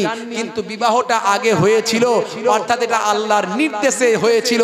এবং যখন ইসলামের নারীদের বিভিন্ন রকম মাসালাগত বিভিন্ন প্রশ্নের উত্তর দেওয়ার প্রয়োজন, নারীদের সমস্যার সমাধান যখন করতে হবে, মনে রাখবেন ইসলাম একটা কোড অফ লাইফ, একটা আপনার জীবন বিধান। ইসলাম হলো সমস্ত সমস্যার সমাধান। আপনি খাবেন কিভাবে, শোবেন কিভাবে, চলবেন কিভাবে, উঠবেন কিভাবে, ঘুমাবেন কিভাবে, নামাজ কিভাবে পড়বেন, মাথা কিভাবে আঁচড়াবেন, হাঁটবেন কিভাবে, পরধর্মের সহিষ্ণুতা কেমন দেখাবেন, কিভাবে দেখাবেন, ছোটদের কেমন স্নেহ করবেন, বড়দের সম্মান করবেন। এই জন্য Islam is a code of life. ইসলাম একটা পরিপূর্ণ জীবন বিধান। তো এই মহিলাদের অনেক প্রশ্নের উত্তর দেওয়ার ব্যাপার আছে, সেগুলো নবীর কাছ থেকে দিতে হলে, নবী দিতে গেলে অনেক মহিলারা লজ্জাবোধ করতে পারেন, যেহেতু নবী একজন পুরুষ মানুষ। তাই মা আয়েশার মতো মেধা তৎকালীন যুগে আর কারো ছিল না। আমার আল্লাহর নির্দেশে মা আয়েশাকে বিবাহ করলেন, যাতে করে মহিলাদের মাঝখানে, মহিলাদের নারীদের মাঝখানে ইসলামিক এডুকেশনকে পৌঁছে দেওয়া যায়। এটা তার মেন কারণ। আর একটা বৈধতার কারণে নবীকে বিবাহ করতে হয়েছিল। আর একটা হলো সামাজিক কারণে বিবাহ করতে হয়েছিল। আর একটা হলো রাজনৈতিক কারণে। কারণ আপনারা জানেন, আমি এটা বলি, রাজনৈতিক কারণটা বলে দিই, বেশি কথা বলতে গেলে সময় চলে যাবে, আপনাদের বলে দিই। যেমন ভাইরা আমার, তরুণ যুবকেরা আমার, ঈসা নবী আকাশে চলে গিয়েছিলেন। অনেকের মতে ঈসা নবীকে ক্রুশবিদ্ধ করা হয়েছে, আমাদের মতে ঈসা নবী আকাশে চলে গেছে। তারা যাকে যিশু বলে আমরা বলি ঈসা, তারা যাকে অ্যাডাম বলে আমরা বলি আদম, তারা যাকে ঈদ বলে আমরা বলি হাওয়া, মা হাওয়া, তারা যাকে ডেভিড বলে আমরা বলি দাউদ, তারা যাকে মোজেস বলে আমরা বলি মুসা। বিষয়টা কিন্তু একই, শুধু কথাটা চেঞ্জ হয়েছে, অর্থাৎ অরিজিনটা কিন্তু ঠিক আছে। আমি এই জন্যই বলি, আপনি ইব্রাহিম নবী পর্যন্ত, তারা যাকে আব্রাহাম বলে আমরা বলি ইব্রাহিম। ইব্রাহিম নবীর আগে গেলে শুধু মুসলমান ছাড়া আর কাউকে পাওয়া যাবে না। বুঝতে পারছেন? আপনারা একটু অরিজিনটা নিয়ে একটু ভাববেন, গবেষণা করবেন, পেয়ে যাবেন। বন্ধুরা আমার, তরুণ যুবকেরা আমার, তো ঈসা নবী যখন আকাশে চলে গেলেন আর আমাদের নবী আসছেন, এই গ্যাপিং পিরিয়ড ডিউরেশন অফ ভাই আমার পিরিয়ড, ডিউরিং দ্য পিরিয়ড, এই সময়টা, এই গ্যাপ পিরিয়ডটা কিছু কম বেশি 500 বছর। এই 500 বছরে মানুষ অনাচার, অত্যাচার, পাপাচার, লুকাচার, মেরে নেওয়া, কেড়ে নেওয়া, এই সব কিছু তৈরি হয়ে গিয়েছিল। নতুন করে আবার শান্তি মানুষের মাঝখানে প্রতিষ্ঠা করতে গিয়ে আল্লাহর নবী কিছু কিছু বাদশাহ, রাজা বাদশাদের পরিবারে বিবাহ করেছিলেন রাজনৈতিক কারণে, যাতে করে একটা রাজার বাদশার পরিবারে বিবাহ করলে বাদশার আন্ডারে, রাজার আন্ডারে লক্ষ লক্ষ মানুষ ইসলামের ছত্র ছায়ায় আল্লাহর নবীর ভাই আমার শিষ্যত্বে পরিণত হয়েছে। এইভাবে কারণগুলো আছে।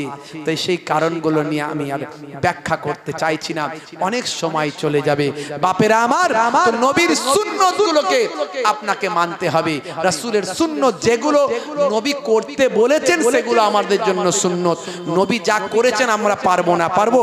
আকাশের চাঁদ নবী দুখানা করেছেন, আপনি পারবেন? অত সহজ নয়। তাহলে যারা বলে যে আমরা শুধু হাদিস ছাড়া কিছু মানি না, তারা ভুল বলেন। বরং বলুন যে আমরা সুন্নত মানি, আমরা সুন্নত পালন করি। হাদিস মানি, সব হাদিস মানি, কিন্তু আমল করি সুন্নত। কারণ নবী যে সুন্নতগুলো আমাদের করতে বলেছেন সেই সুন্নতগুলো পালন করি। বন্ধুরা আমার, যাদের ভিতরে সুন্নত পাওয়া যায় তারা কেউ পথহারা হয় না। রাসূলের পথে যারা চলে দুনিয়ায় বাতিলের বাধা তারা মানে না। নিশীত রজনীতে সেজদাতে যায় হুসাইনি তাদের নিয়ে ভাবনাতে রয়। বিপদের মাঝে তারা যতই পড়ুক, বিপদের মাঝে তারা যতই পড়ুক, রাসূলের তরিকা ছাড়ে না।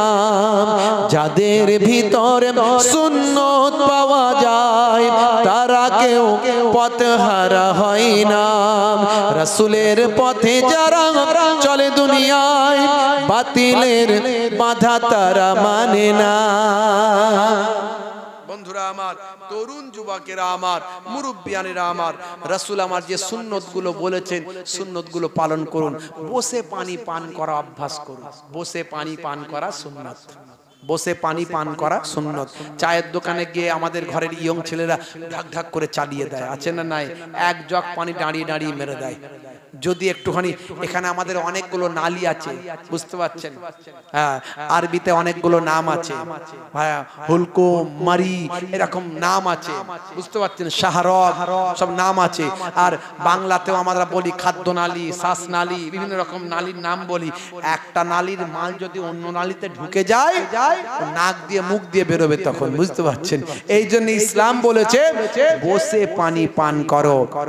আর স্বাস্থ্য বিশেষজ্ঞরা বলছেন, স্বাস্থ্য বিশেষজ্ঞরা বলছেন, ডাক্তার, মেডিকেল সায়েন্স বলছে বসে পানি পান করলে আমাদের শরীরটা একটা, মনে করুন দাঁড়ালে স্প্রিং এর মতো বড় হয়ে যায়, আবার যখন বসবেন আপনি জড়ো হয়ে যাবে। তো এই যে বসার পরে আমাদের যে পানিটা পান করি এটা অবজার্ভ করার মতো জায়গায় থাকে, তাই বসে পানি পান করা স্বাস্থ্যের জন্য উপকার।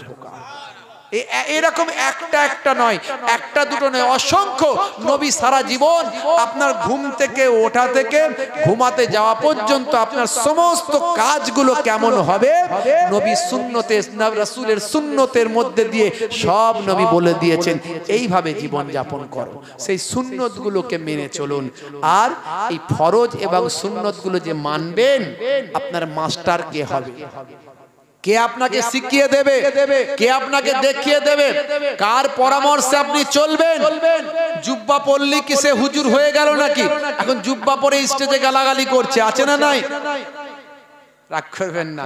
বক্তা সেজে স্টেজে উঠে ঝগড়া করছে, গালমন্দ করছে, কটু কথা বলছে, অশ্লীল কথা বলছে, তাহলে সব বক্তা, সব জুব্বাওয়ালাই যে আপনার হুজুর হবে, আল্লাহর ওলি হবে এটা নয়। আল্লাহর ওলি আপনাকে খুঁজে বের করতে হবে। সেই আল্লাহর ওলিদের তরিকায় দেখানো পথে আল্লাহ এবং রাসূলের নির্দেশনাগুলো মেনে চলবেন। এই জন্যই আল্লাহ কোরআনে ওয়া উলিল আমরে মিনকুম ব্যবহার করেছেন। তোমাদের মধ্যে যারা উলিল আমর যারা হবেন, আল্লাহর ওলি বান্দা বান্দা আলেমে হাক্কানি, যার মধ্যে ইলম থাকবে, ফিকহ থাকবে, যার মধ্যে ইলমে জাহেরি থাকবে, বাতিনি থাকবে, মনে রাখবেন তারা হলো আল্লাহর ওলি বান্দা, সেই আলেমে হাক্কানি ওলিয়ে কামেল বান্দার আপনি ইত্তেবা তাবেদারি তাদের তার দেখানো পথে চলুন। যেমন আমরা মুজাদ্দিদুজ জামান আপনাদের দাদা হুজুর কেবলা, আমার পন্নানা জান হুজুর পীর কেবলা ফুরফুরাবি হুজুর, সেই হুজুরের মতাদর্শের মানুষ, তার দেখানো পথে আমরা চলি। জোরে বলুন সুবহানাল্লাহ। হে তরুণ যুবকেরা, হে আমার বন্ধুরা, শুনে রেখে দিন বাবা, জেনে রেখে দেন কেন আমরা আল্লাহর ওলিদের ভালোবাসি বাবা, কেন আমরা আল্লাহর ওলিদের মাহাব্বত করি। কারণ আল্লাহর ওলি বান্দারা আমাদের মাহাব্বত করেন। আল্লাহর ওলি বান্দারা সব সময় চায় যেন কোন উম্মতে মুহাম্মাদি জাহান্নামায় যেন না যায়। হে তরুণ যুবকেরা, হে আমার মুরব্বিয়ান, শুনে রেখে দিন বাবা, জেনে রেখে দিন বাবা, হে মুসলমান, আমি একজন আল্লাহর ওলির নাম বলি বাবা। সে আল্লাহর ওলির ভাই আমার আগমনটা হয়েছিল, এই আপনাদের মাঝখানে ইতিহাস থেকে বলে দিয়ে যায়। সে আল্লাহর ওলির আগমনটা হয়েছিল মালদা পান্ডুয়াই। ভাই আমার দোস্ত আমার, সে আল্লাহর ওলির আগমন ওই মালদা পান্ডুয়া জমিনে হয়েছিল। মালদার নাম ইতিহাসে এখন আপনারা সোশ্যাল মিডিয়ায় খুব শুনছেন না শোনেননি? আদিনা মসজিদ আর আদিনা মসজিদ নিয়ে মহা বিতর্ক। কি রে বাবু, হঠাৎ করে কোন একজন বাবা সাহেব এসে আর ওইখানে এসে নাকি পুজো পার্বণ করেছেন, বুঝতে পারছেন? তা আমরা এটা কিছু মনে করি না, তবে এটা আমাদের একটু আবেগে আঘাত লাগে। কথা ঠিক না ভুল? কোন মুসলমান যদি কোন একটা জায়গায় ধর্মীয় স্থানে গিয়ে যদি কোন ধর্মের জায়গা মনে করুন, সেখানে গিয়ে যদি নামাজ টামাজ পড়ে দেয় তো কেমন হবে বলুন তো? ভালো লাগবে কি জিনিসটা? আপনি আপনার ধর্মটা আপনার জায়গায় করুন না, আর আমি আমারটা আমার জায়গায় করি। কথা ঠিক না ভুল? না বাবু, ওখানে নাকি কিছু নিশানা পাওয়া যাচ্ছে, সেই নিশানা দেখে নাকি এটা নাকি মসজিদ ছিল না মন্দির ছিল। এই সব তারা কেন ভাই? না ৫-৭টা সেখানে মূর্তি টুর্তি আছে। রাগ করবেন না বাপ, আমি বোঝানোর জন্য বলি, আমি বোঝানোর জন্য বলি, বুঝতে পারছেন? যিনি বাদশাহ সিকান্দার, তিনি যখন ওই যদি মন্দির থেকে মসজিদই করে থাকেন, তাহলে ওই ৫-৬টা ইট কি যেগুলোতে মূর্তি টুর্তি ছিল, এই ৫-৬টা ইট কি তিনি দেখেননি? না না দেখে ওগুলোকে ইচ্ছা করে রেখে দিয়েছিলেন, পরবর্তী যারা যত গন্ডগোল লাগে সব ভেঙে মসজিদ করে ফেললো, আর এই ৫-৬টাকে রেখে দিল? এটা নিশ্চয় করেননি। তাহলে আসল ইতিহাসটা জানবেন। এই জন্য একটা ইতিহাসের ঐতিহাসিকের ইতিহাস পড়লে হবে না, বুঝতে পারছেন? আপনাকে অনেকগুলো ঐতিহাসিক হিস্টোরিয়ানদের বইগুলো পড়তে হবে। এই বাদশাহ সিকান্দার শাহ তিনি কিন্তু এই মসজিদটা তৈরি করতে পুরোপুরি পারেননি। এই মসজিদটা তিনি করতে চেয়েছিলেন। তিনি যখন তার রাজধানী মালদায় এই পান্ডুয়ায় নিয়ে গিয়েছিলেন, তখন এই মসজিদটা তৈরি করতে চেয়েছিলেন পৃথিবীর একটা সেরা মসজিদে। তাই এই মসজিদটার লম্বা হচ্ছে প্রায় 550 ফুট, চওড়া হচ্ছে 350 ফুট, মানে কত বিশাল! তিনি তার জীবনে কমপ্লিট করার আগেই মারা গিয়েছিলেন। তারপরে তার ছেলেদের হাতে এই মসজিদটার দেখভালের দায়িত্বে আসে পরবর্তী বাদশা। কিন্তু পরবর্তী বাদশাদের আমল চলাকালীনই একজন রাজা ছিল, রাজা গণেশ, তিনি ওই জায়গাটা দখল করে নিয়েছিলেন, নিয়ে সেখানে নামাজ টামাজ সব বন্ধ করে দিয়েছিলেন। এই তখনই এই স্ট্যাচুগুলোকে বসিয়ে দেওয়া হয়েছিল, বুঝতে পারছেন? এটা হলো আসল ইতিহাস। না হলে আপনি ভাবুন তো ভাই আমার, কোন একটা স্থাপত্য ভেঙে যদি নতুন করে স্থাপত্য তৈরি করা হয়, তো এই বিতর্কিত জিনিসগুলো কেন সে রাখবে? সেগুলো তো আগে ভেঙে দেবে রে বাবু। কথা ঠিক না ভুল? হ্যাঁ। আর বন্ধুরা আমার, তাছাড়া এটা তো কোর্টের, এটা আপনার একটা হেরিটেজ জায়গা। এসব নিয়ে বিতর্ক করা মানে আমাদের মধ্যে শুধু শুধু একটা অশান্তি তৈরি করার চক্রান্ত করছে কিছু মানুষ। এই যে সুন্দর হিন্দু মুসলমানের মধ্যে একটা সম্প্রীতি মেলবন্ধন, হিন্দু আর মুসলিম মোরা দুই সহোদর ভাই, এক বৃন্তে দুটি কুসুম এক ভারতে ঠাই, এই যে সুন্দর মেলবন্ধনটাকে নষ্ট করার চক্রান্ত করছে, এটা আমরা সহজেই বুঝতে পারি। ভোটের সময় এলেই বিভিন্ন রকম ভাবে এক একটা জিনিস তৈরি করা হয়, বুঝতে পারছেন। আর তাছাড়া এই মালদার যে আদিনা মসজিদ, এখানে এখন আর নামাজ টামাজ হয়নি রে বাবু, এখানে আজ কয়েকশো বছর ধরে নামাজ টামাজ হয়নি। তাহলে মুসলমানদের আমাদের গায়ে পড়ার তো কিছু নাই, গায়ে পড়ার কিছু নাই, নামাজও হয়নি, কোইটা মসজিদও এখন নাই, মন্দিরও নাই, গুরুদুয়ারাও নাই, এটা এখন একটা হেরিটেজ জায়গা, লোকে দেখতে যায়। কিন্তু মসজিদ ছিল, আছে, থাকবে। তাই মসজিদে গিয়ে যদি কেউ অন্য একটা কিছু করে, তখন মুসলমানদের ভাবাবেগে আঘাত লাগে, কথা ঠিক না ভুল? তো সেই মসজিদটার সম্পর্কে আমি বলতে গিয়ে তাই বলেছিলাম যে এটা একটা চক্রান্ত, মানুষের মাঝখানে একটা বিভাজন তৈরি করার। এই ভোট এলেই দেখবেন একটা এইসব শুরু করে। আমি সেখানে তাই আমি এইটাকে নিয়ে একটা কবিতাও রচনা করেছিলাম, একটু আপনাদের বললে বলবো, বলে দেবো? হ্যাঁ বলবো। আজ মানুষগুলো কত খারাপ হলো, দেখো সাম্প্রদায়িকতায় মেতেছে, হিন্দু মুসলিম করে বিভাজন তাস খেলে গদিতে আজ তারা বসেছে। আজ মানুষগুলো কত খারাপ হলো, দেখো সাম্প্রদায়িকতায় মেতেছে, হিন্দু মুসলিম করে বিভাজন তাস খেলে গদিতে আজ তারা বসেছে। আজ ভোটের সময় এলে কখনো পুলওয়ামা করে, কখনো বদাঙ্গা করেছে, আবার নতুন ভাবে আদিনা মসজিদ করে বিভাজনের ছক ওরা কষেছে। আজ ভোটের সময় এলে কখনো পুলওয়ামা করে, কখনো বদাঙ্গা করেছে, আবার নতুন ভাবে আদিনা মসজিদ করে বিভাজনের ছক ওরা কষেছে। জেগে ওঠো যুব সমাজ, জেগে ওঠো প্রতিবাদে। কেন প্রতিবাদ করবেন না? আজকে দেখুন বেকারত্বের জ্বালা, মানুষ সব বেকার। আজকে মূল্যবৃদ্ধি কোন জায়গায়, একটা মাল কিনতে গেলে কত দাম, যা ইনকাম করি তা সব খরচ করি চলে যায়। আজকে শিক্ষিত মানুষেরা আজকে দেখুন সব বেকার, ছোট ছোট সব ঘুমটি দোকান আর টোটো চালিয়ে চালিয়ে অস্থির, বুঝতে পারছেন? রাস্তায় টোটো এত ভরে গেছে মানুষ হাঁটতে পারে না। সারা ভারতবর্ষের দিকে তাকিয়ে দেখুন, বিভিন্ন জায়গাতে বর্ণ বৈষম্য, এটা উচ্চ সম্প্রদায়, এটা নিম্ন সম্প্রদায়, বুঝতে পারছেন? এসটি এসসি দের মাঝখানে দেখুন ভাই আমার, মানুষকে কিভাবে আজকে আত্মসম্মান নিয়ে কথা বলা হচ্ছে। তারা আজকে তাদের মাঝখানে উচ্চ সম্প্রদায় নিম্ন সম্প্রদায় ঘোড়ায় চেপে বিয়ে করেছে, তার জন্য মার খেতে হচ্ছে। উচ্চ সম্প্রদায়ের প্লেটে খাবার খেয়েছে, সেই জন্য নিম্ন সম্প্রদায়ের ছোট্ট সন্তানটাকে স্কুলের মধ্যে মারা হয়েছে। কত এরকম ঘটনা ঘটছে। এই সব ভাই আমার, যে সমস্ত বাস্তবিক সমস্যাগুলো নিয়ে মানুষের কথা নয়, মানুষের কথা শুধু ধর্ম ধর্ম ধর্ম ধর্ম। এই আমাদের ধর্ম দিয়ে পেট ভরবে না, ধর্মটা ভালোবাসার জিনিস, আপনি আপনারটা করুন, আমি আমারটা করি। এই সব নিয়ে আমাদের মাথা ঘামিয়ে লাভ নাই। আমাদের বাঁচতে হবে, খেতে হবে, চলতে হবে, এটা নিয়ে ভাবা উচিত। ভাই আমার, যাদের ধর্ম ধর্ম করলে কাজ হবে, তারা তো ধর্ম করে তাদের কাজ হাসিল করবে, কিন্তু আমার আপনার কি উপকার হবে মনে রাখবেন। তাই আমি আপনাদের মাঝখানে এই ছোট্ট লাইনগুলো লিখেছি। আজ ভোটের সময় এলে কখনো পুলওয়ামা করে, কখনো বদাঙ্গা করেছে, আবার নতুন ভাবে আদিনা মসজিদ করে বিভাজনের ছক ওরা কষেছে। জেগে ওঠো প্রতিবাদে, জেগে ওঠো যুব সমাজ, জেগে ওঠো যুব সমাজ, জেগে ওঠো প্রতিবাদে।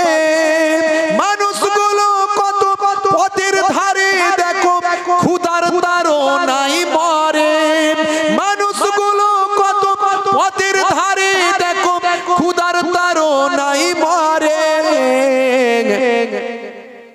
আজ মূল্য বৃদ্ধি বারে জিএসটি পকেট মারে সবকিছু বিভাজনের আড়ালে রঙ্গিলা রাসূল সিনেমা কার্টুন সবকিছু সবটাই বিভাজনের তরে আজ মূল্য বৃদ্ধি বারে জিএসটি পকেট মারে সবকিছু বিভাজনের আড়ালে রঙ্গিলা রাসূল সিনেমা কার্টুন সবকিছু সবটাই বিভাজনের তরে জেগে ওঠো যুব সমাজ জেগে ওঠো প্রতিবাদে মানুষগুলো কত পথের ধারে দেখো ক্ষুধার তাড়নায় মরে মানুষগুলো দেখো ক্ষুধার তাড়নাতে পথের ধারে পড়ে মরে আজ মানুষগুলো কত খারাপ হলো দেখো সাম্প্রদায়িকতায় মেতেছে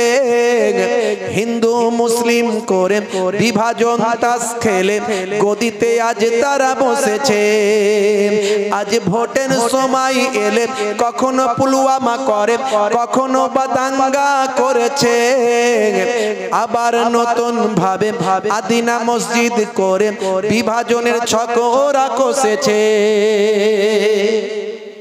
বন্ধুরা আমার সেই আদিনা মসজিদের পাশেই একটা জায়গা আছে জায়গাটার নাম হলো 22 হাজারি 22 হাজারি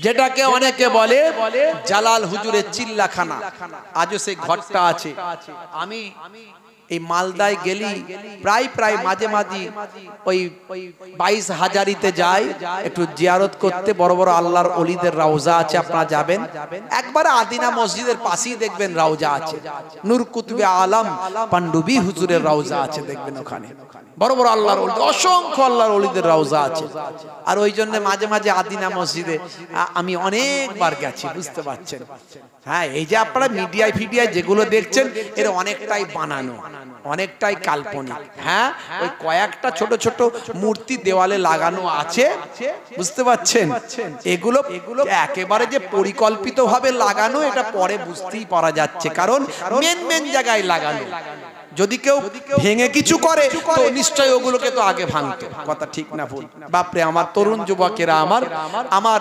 বক্তব্যটা একেবারে পরিষ্কার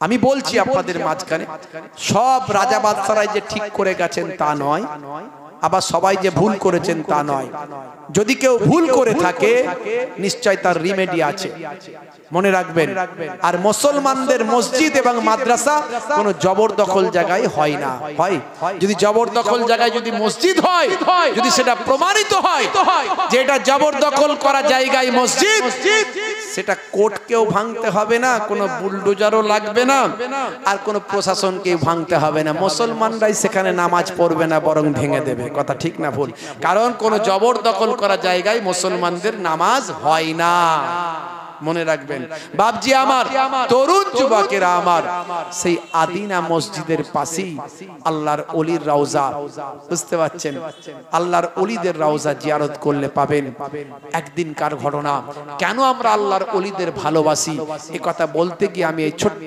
কথাটা আপনাদের মাঝখানে বলে ফেললাম ইমোশনালি বলে ফেললাম বন্ধুরা আমার তরুণ যুবকেরা আমার মুরব্বিয়ানেরা আমার আল্লাহর মাহবুব বান্দা হুগলি নদী আছে ওখানে সেই হুগলি নদী তখন ভর্তি এই হুগলি নদীর এপারে এসে এপার থেকে ওপারে পার হবেন কোনো বোট পেলেন না স্টিমার পেলেন না কোনো যানবাহন কিছু পেলেন না নৌকা পেলেন না হে তরুণ যুবকেরা এমন সময় দেখতে পাওয়া যায় হুগলি নদীর এপারে যখন এসে পৌঁছালেন একজন আল্লাহর মাহবুব বান্দা সেই সময় কোনো বোট পেলেন না কোন স্টিমার পেলেন না ওই 22 চিল্লাখানা 22 হাজারি যে হুজরা আছে সেই হুজরার সামনে যাবেন বাবা এটা আজও সেখানে ভাই আমার সেখানে আজও নেম প্লেট করে ওয়াকাফ বোর্ডের পক্ষ থেকে সুন্দরভাবে সেখানে একটা বোর্ডেতে লেখা আছে আমি বিগত 15 বছর আগে যখন প্রথম গিয়েছিলাম তখন সেখানে একটা ভাই আমার পাথরের বোর্ড করে অশোক স্তম্ভ দিয়ে লেখা ছিল সেখানে আজও লেখা আছে। আমি ইতিহাস থেকে বলছি, যারা আল্লাহর ওলিদের কারামত গুলো অস্বীকার করে, নিশ্চয় নিশ্চয় বাবা আল্লাহর ওলিদের কারামত হলো সত্য। কয় ভাই আমার, দোস্ত আমার, আল্লাহর ওলিদের কথা আল্লাহ কোরআনে বলেছেন। ওলি মানে বন্ধু। আল্লাহ বলছেন, আলা ইন্না আউলিয়া আল্লাহি লা খাউফুন আলাইহিম ওয়ালা হুম ইয়াহজানুন।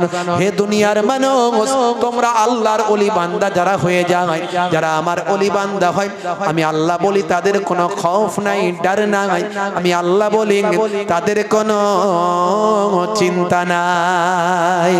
এপারে এমন সময় ভর্তি নদী, সেই ভর্তি নদী দেখে আল্লাহর মাহবুব বান্দা কোনো বোট পেলেন না, যানবাহন পেলেন না। হে তরুণ যুবকেরা, হে আমার মুরব্বিয়ানেরা, আল্লাহর ওলিদেরকে আল্লাহ ওয়ারাসাতুল আম্বিয়া করেছেন। নবীদেরকে আল্লাহ তাআলা মুজিজা দিয়েছেন, আল্লাহর ওলিদের আল্লাহ কারামাত দিয়েছেন। দুটোর মানে হলো অলৌকিক ক্ষমতা। আল্লাহর নবীদেরকে আল্লাহ অলৌকিক ক্ষমতা দিয়েছেন। আমাদের নবী আগুনের ইশারায় আকাশের চাঁদ দুখানা করেছেন। আগুনের ইশারায় ডোবা সূর্যটা আবার আসরের জায়গায় ফিরিয়ে দিয়েছেন। আমার নবীর শরীর থেকে যখন ঘাম ঝরতো, মুস্কে আম্বারের খুশবু হয়ে যেত। আমার নবী যেখানে অবস্থান করতেন, পশু পাখি গাছপালা সব নবীকে এসে সালাম দিত। এগুলো নবীর জন্য মুজিজা। এরকম অসংখ্য নবীর জন্য মুজিজা আছে, অন্যান্য নবীদের জন্য মুজিজা আছে। বেশি আলোচনা করতে পারবো না। হে তরুণ যুবকেরা, হে আমার মুরব্বিয়ানেরা, হযরতে ঈসা রূহুল্লাহকে বিশেষত আল্লাহ চারটে মুজিজা দিয়েছিলেন। অন্ধের চোখে হাত দিলে চোখ ফিরে পেত, কুষ্ঠরোগী শ্বেত রোগীর শরীরে হাত দিলে তার শরীর ভালো হয়ে যেত। কার বাড়িতে কি খাবার আছে সেটা হুজুর বলে দিতে পারতেন ভাইরা আমার। আর হুজুর মানুষের তাকদীরকে পাল্টে দিতে পারতেন। এই চারখানা হুজুরের অলৌকিক ক্ষমতা মুজিজা আল্লাহ দিয়েছিলেন। হযরতে মুসা কালিমুল্লাহ আল্লাহ দুটো বড় মুজিজা দিয়েছিলেন। হাতের লাঠি যখন ছাড়তেন বিশাল সাপ হয়ে যেত, আর হাতটা যখন গোল করে ঘোরাতেন সূর্যের মতো আলো হতো। এই সমস্ত মুজিজাগুলো নবীদের জন্য আর আল্লাহর ওলিদের জন্য আল্লাহ কারামাত দিয়েছেন বাবা। আর আমার আল্লাহ নবীদের ওলিদের কথা বলেছেন, নবী জানিয়ে দিয়েছেন, আল উলামা ওয়ারাসাতুল আম্বিয়া। নবী আর আসবে না, কিন্তু নবীদের ওয়ারিস হলেন আল্লাহর ওলি বান্দারা।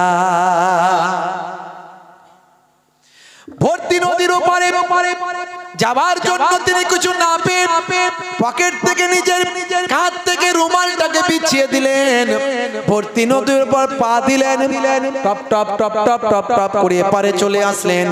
ভর্তি নদীতে তার পাটা ভিজল না। এপারে বসেছিলেন গৌড়ের রাজা লক্ষণ সেন। ভাইরা আমার, তৎকালীন যুগে রাজা লক্ষণ সেন হলেন গৌড়ের রাজা। আজও আমাদের হিন্দু মুসলিম কত মিল, কত সুন্দর সম্পর্ক। হিন্দু মুসলিমের মধ্যে কোনো বিভাজন কোনোদিন ছিল না। এক শ্রেণীর রাজনীতির নেতারা এসে আমাদের মাঝখানে বিভাজন তৈরি করছেন। আজও আমার বাড়িতে হরিণখোলা দরবার শরীফে অসংখ্য হিন্দু ভাইরা প্রতিদিন আসেন আমার ওয়ালিদ সাহেব হুজুরের কাছে দোয়া নিতে, ফু নিতে। আজও আসেন। আমার দাদা যান পিন্নাগড়ি হুজুরের কাছে যেতেন, আমার নানা যান ছোট হুজুর পীর কেবলার কাছে তারা যেতেন। হিন্দু মুসলিম আল্লাহর ওলি বান্দাদের কাছে এসেছেন। আল্লাহর ওলি বান্দারা হিন্দু দেখেন না, মুসলমান দেখেন না, মানুষকে মানুষের মতো সেবা করেছেন। হে তরুণ যুবকেরা, হে আমার বন্ধুরা, এই সম্পর্ক আজ থেকে নয়, শত শত বছর ধরে এই বাংলার জমিনে, ভারতের জমিনে আছে।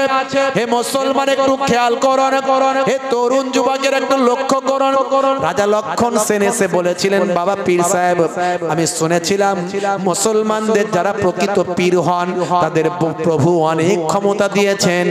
আজকে আমি নিজে চামড়ার চোখে দেখলাম বাবা পীর সাহেব, আমি আপনাকে কিছু তোহফা গিফট দিতে চাই, এটা আপনি গ্রহণ করুন।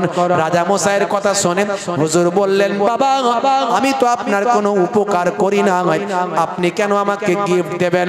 সেই সময় রাজা মশাই বললেন, আমি আপনার নবীর জীবনী পড়েছি, নাচে যেটা পাওয়া যায় সেটা হলো হাদিয়া, বেগাইরে মাসালাতিন ফাহুয়া হাদিয়াতুন, আমি আপনাকে হাদিয়া তোহফা দিতে চাই।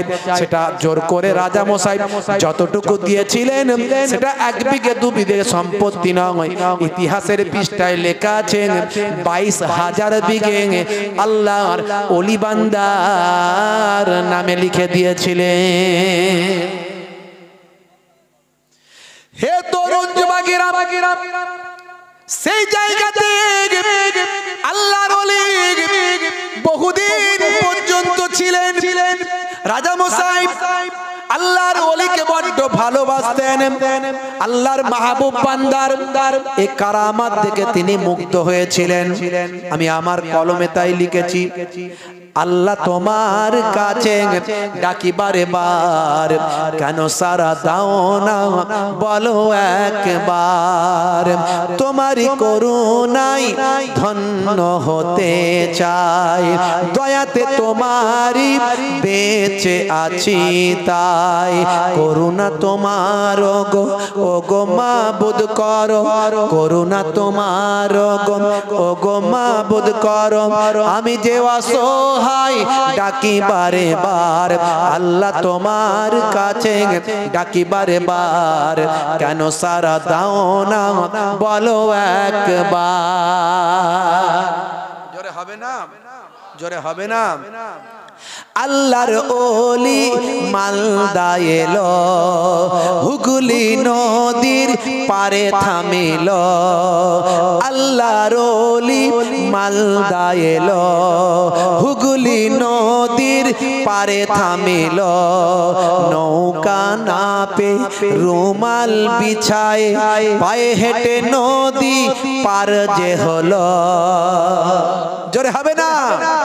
ওগো খোদা কত করুণা তোমার, ওগো খোদা কত করুণা তোমার, আমি যে গোলাম তোমার তুমি রব আমার। জোরে হবে না। এপারেতে গৌরের রাজা ছিল, হাওয়া খানায় বসে সব দেখিল, ছুটে গিয়ে রাজা ওলি আল্লাহকে 22,000 বিঘে লিখে দিল, আল্লাহর ওলি সেইখানেতে হুজরা বানায় ইবাদত করে। ভাইজান আসছে? হ্যাঁ মাশাআল্লাহ, তাকবীর দান, দাঁড়িয়ে তাকবীর দান, নারে তাকবীর, নারে তাকবীর, নারে তাকবীর। সিলসিলা হক ফুরফুরা শরীফ, সিলসিলা ফুরফুরা শরীফ, নারে তাকবীর। মাশাআল্লাহ, আমার পরে মুফতি সাহেব হুজুর এসে গেছেন। আল্লাহ করে যোগ্য আলেমদের সম্মান দিতে হয়, কথা ঠিক না ভুল? আলেম ওলামাদের হুজুরদের সম্মান দিতে হয়, আমরা সম্মান দেব নিশ্চয়। ভাইরা আমার, মাশাআল্লাহ, আমার ভাইজান অত্যন্ত প্রিয় মানুষ জনাব হযরত মুহতারাম মাওলানা মুফতি আরিফুর রহমান সাহেব, মাশাআল্লাহ যোগ্য আলেম, তিনি এসে হাজির হয়ে গেছেন। আল্লাহ করে তিনি ওয়াজ নসিহত করবেন, আমি আপনাদের কাছ থেকে বিদায় নেব। ওই আল্লাহর ওলি, কেন আল্লাহর ওলিদের ভালোবাসতে হয় বলেছিলাম, আর অন্যভাবে নাই, শুধু এটুকু বলে দিই, ওই আল্লাহর ওলি ওইখানে বহুদিন ছিলেন। আজও বোর্ডটা টাঙানো আছে, আপনারা মালদা গেলে দেখে আসবেন, সব ঘুরে আসবেন। ওখানে ছিলেন, থেকে হুজরা করে বহু বছর থাকার পরে ওই টোটাল জায়গাটা গরিব দুস্থদের, ভাই আমার অসহায় মানুষদের জন্য দান করে সেই জায়গা থেকে বাংলাদেশ সিলেটের জমিনে গিয়ে শেষ নিঃশ্বাস ত্যাগ করলেন। হুজুরের নাম হযরত জালাল তাবরেজি রাহমাতুল্লাহ আলাইহি, পারস্যের তাবরেজ থেকে ওই আল্লাহর ওলির আগমন হয়েছিল। এরই জন্য আল্লাহর ওলিদের সোহবতে আমাদের থাকতে হবে, তাদের দেখানো পথে চলতে হবে। মাশাআল্লাহ, আমার ভাইজান জনাব হযরত মুহতারাম মাওলানা আরিফুল ইসলাম সাহেব, আমার অত্যন্ত প্রিয় মানুষ, যোগ্য আলেম। আমি আপনাদের কাছে বলছিলাম মাশাআল্লাহ খুব গুরুত্বপূর্ণ আলোচনা করেন। আপনারা ওয়াজ নসিহত শুনুন, উঠাউঠি করবেন না। আমার সামনে আমার সঙ্গে মুসাফা করার দরকার নাই। ঠিক টাইমে চলে এসেছেন ভাইজান আমার, আমাকে আবার অন্য জায়গায় যেতে হবে, বুঝতে পারছেন, সেখানেও টাইম দেওয়া আছে, দেরি হলে অসুবিধা। আপনারা ধীর স্থিরভাবে বসেন, আলোচনা শোনেন, আমার জন্য দোয়া রাখবেন, আমি আপনাদের জন্য দোয়া রাখি। প্রত্যেককে মহাব্বতে সালাম দিই, আসসালামু আলাইকুম, দরুদ শরীফ আল্লাহ।